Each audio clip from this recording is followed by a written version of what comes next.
see how we can change the look of the label if we need some extra formatting.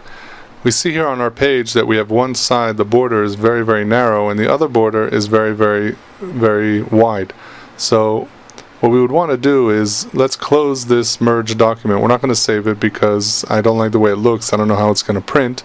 I'm going to go back into my master document, and I'm going to, in my wizard, I'm going to go back to where I can set the options for my labels. So I'm going to go back, I had label options, and then when I selected my 5160 size, I can go into details. Now details will let me actually change some of the parameters on my label. So here you see where all the margins and the widths and the lengths of the label, everything is listed here. I can go ahead and change that. So let's say my side margin, I want to increase it a little bit. You see that's actually being increased on the page as I type in a higher value. So I can go ahead and change the value of my margins and even my label height.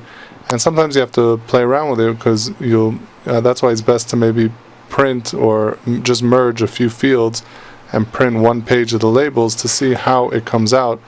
And then you'll be able to go back into your master document and you can play around with the sizes. Now if you make it too big, the margins, then the program might tell you that you're not enough space to print the new dimensions that you've set. You made it too wide. So you really have to play around with the sizes to get it to where it fits each record. The name and address is being printed exactly onto the text, onto the actual label.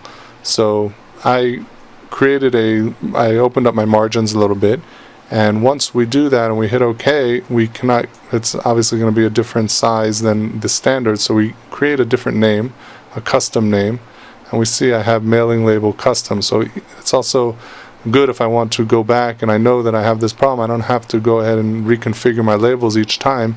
I can just go ahead and create do my mail merge with my custom settings. So then I go ahead and hit OK, and that should help us get around any kind of errors that we have with the with misprinting, with the text actually missing the labels.